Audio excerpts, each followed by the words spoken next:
Assalamualaikum warahmatullahi wabarakatuh. Uh, Good afternoon, everyone.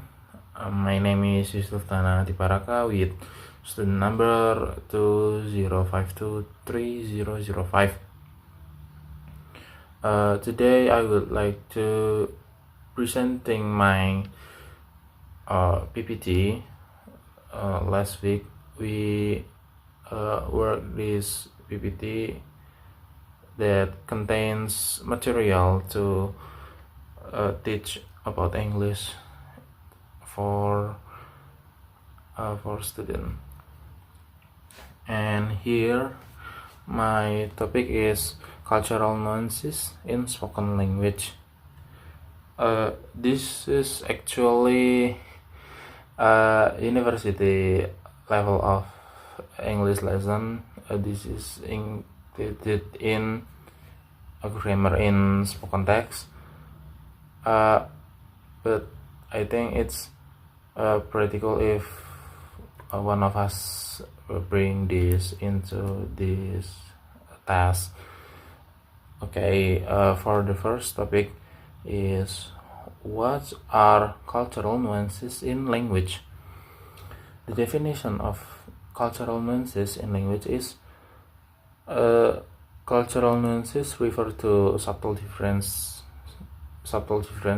in how people speak, understand, and respond in spoken communication, influenced by their cultural background, and these include intonation, facial expression, and word choice, and social norms in conversation. For example, how people greet stranger in English versus Japanese culture. There are some differences that make it different each other. And the second examples, how people politely refuse requests in the US between US versus South Korea. Nah, that is the examples. Next, we have the role of context in communication. Of course, context affect communication so much because with context we could understand some information that not displayed in the communication, or that not being speak in the communication. There are two types of a country that use context. The one is high context culture, and the second one is low context culture. And here is the difference between high context culture language versus low context culture language. High context culture oftenly use implicit communication, relying on the situation and social relationship, and then they also use body language and tone. That is very crucial because it could represent your mind in while you speaking to others. And for the example is like Japan, China, Arab, and other Arab countries. There are those are some regionals that use high context culture language, and the second one is low context culture language. They often use explicit and direct communication, so what you want to say is you just to say it loud. Then of course, because of that, words carry most of the meaning. So uh, how long the mean of your speak.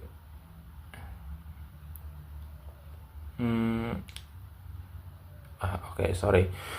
So the meaning of what you say is rely on uh, words that you choose to explain or express the message.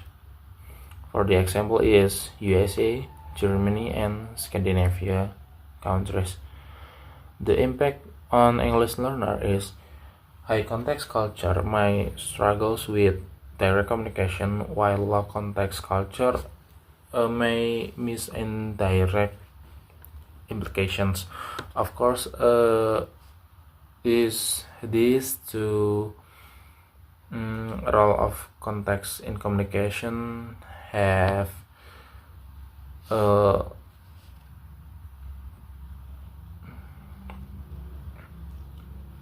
they have like weak point, and this weak point of course would become problem into English learner. And next, host states cultural dimension. There are cultural dimensions that influence spoken communication. First dimension is individualism versus collectivism.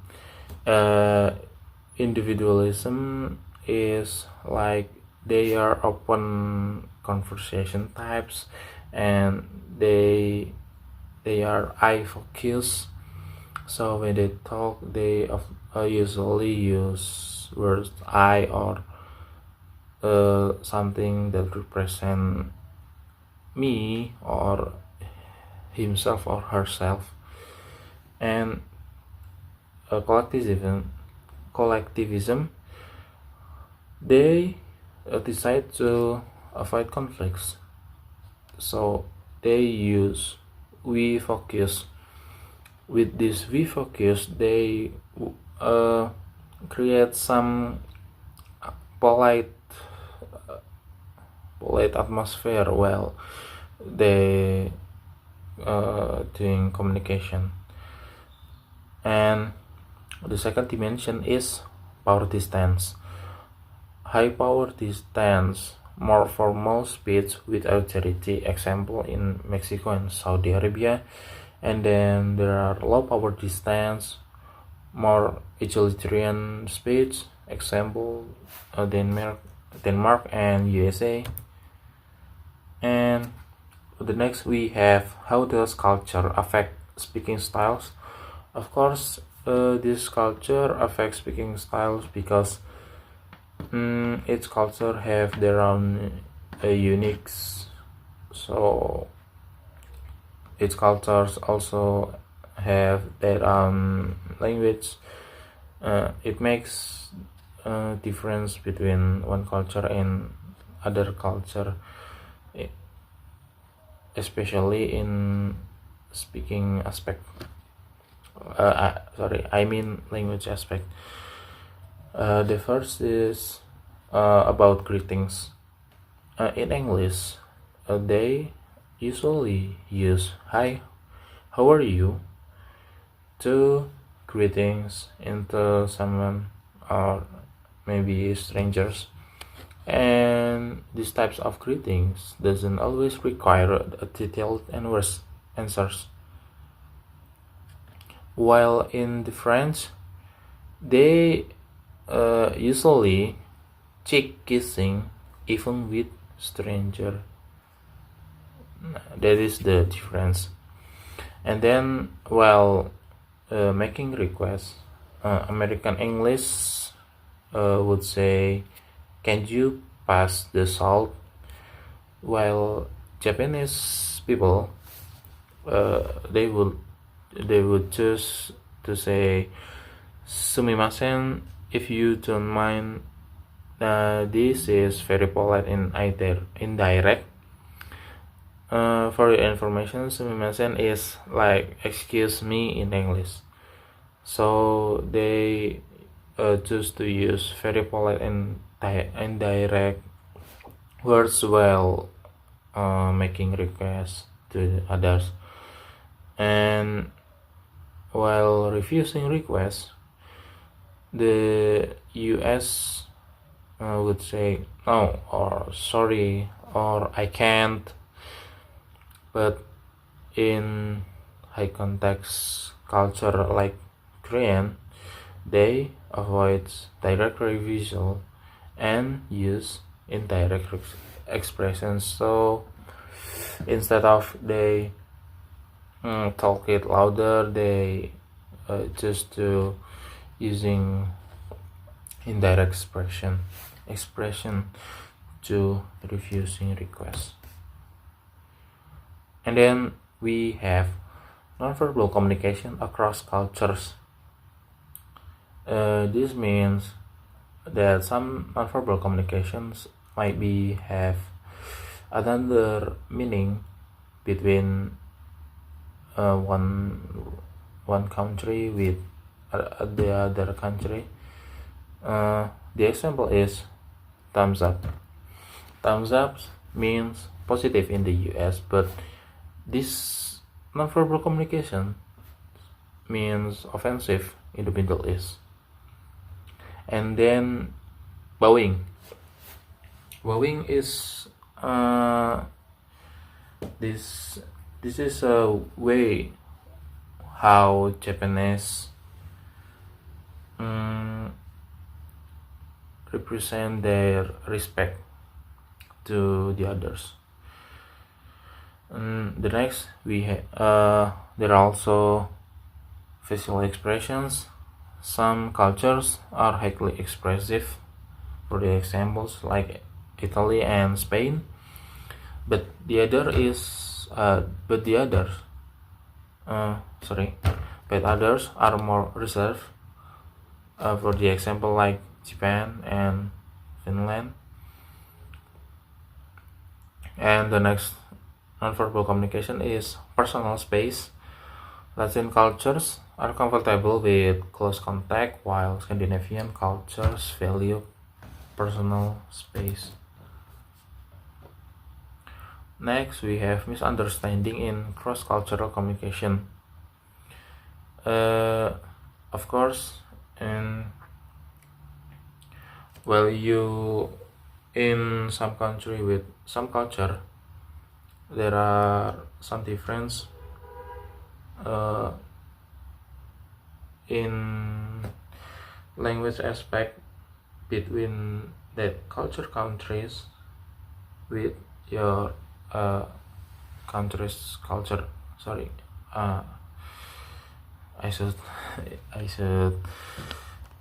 speak it as country culture.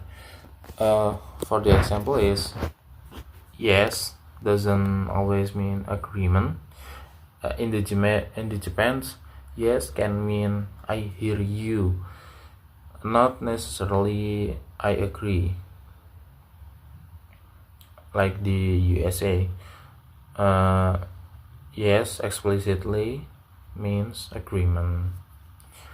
And the next example is silence in conversation. In US, while you use silence in conversation, it can signal disagreement or confusion, while in Finland, it may mean reflection or politeness. The next example is humor and sarcasm.